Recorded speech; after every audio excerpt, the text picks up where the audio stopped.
안녕하세요, 닥터 벤자민입니다. 여드름 치료는 크게 약물 치료와 관리 치료로 나눌 수 있습니다.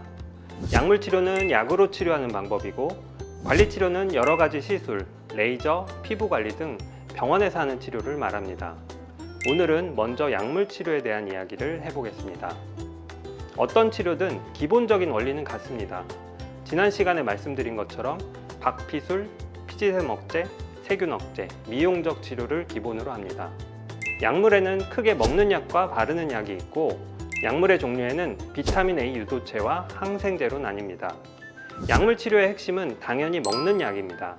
그 중에서도 여드름 치료제라는 것은 이소트레티노인이라는 비타민 A 유도체를 지칭합니다. 우리가 로아큐탄이라고 알고 있는 약이 대표적인 이소트레티노인 제제고요. 흔히 우리가 피지 조절제 혹은 피지 억제제라고 부르는 약이 이 약을 말하는 것입니다. 물론 이런 용어는 학문적으로 정확한 용어는 아닙니다. 어쨌든 이소트레티노인 약물 치료는 여드름 치료에 있어 가장 효율적이고 확실한 치료 방법 중 하나입니다. 여드름의 세 가지 원인인 각질화, 피지 분비 증가, 세균 중 각질화와 피지 분비를 가장 효과적으로 줄일 수 있는 방법이기 때문입니다. 지난 시간에 여드름 치료의 핵심은 박피술이라고 했죠. 여러 여드름 치료 방법 중 가장 효과적으로 박피를 유발하는 방법이 바로 이소트레티노인 복용입니다.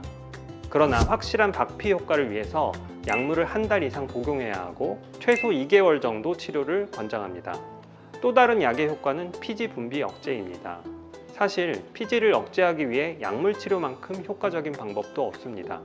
피지를 억제함으로써 모공의 확장이나 피부가 잘 재생되지 않는 것 같은 피지 분비가 줄 수 있는 나쁜 영향들도 막을 수 있습니다.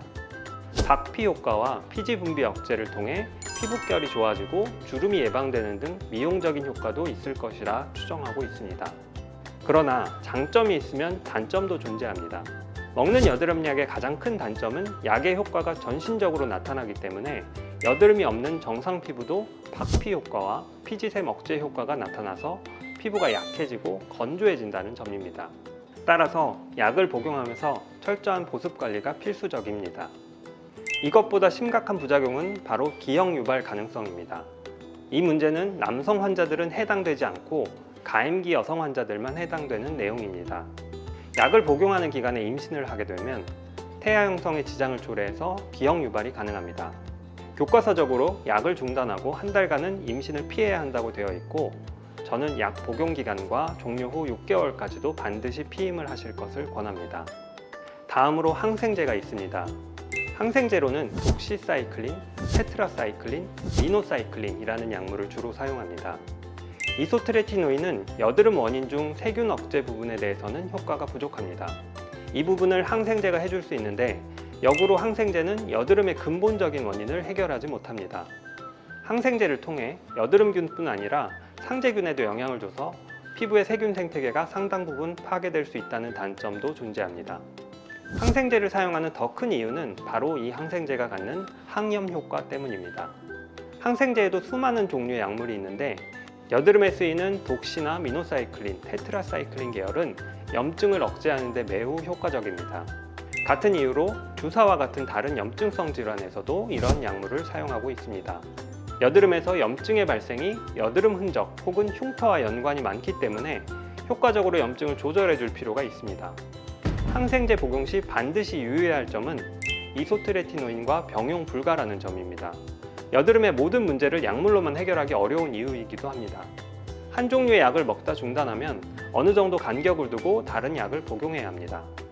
바르는 약도 비타민 A 유도체인 트레티노인이라는 약물과 항생제 계열로 나뉩니다.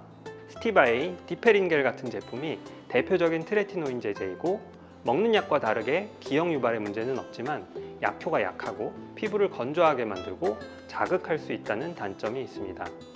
바르는 항생제의 경우도 여러 종류의 약물이 처방되고 있는데, 즉각적인 염증 감소의 효과는 있지만 역시 피부 자극 문제와 상재균에 주는 영향을 간과할 수 없을 것 같습니다. 자, 이렇게 약물 치료에 대해 알아보았습니다. 다음 시간에는 관리 치료에 대해 알아보겠습니다. 감사합니다.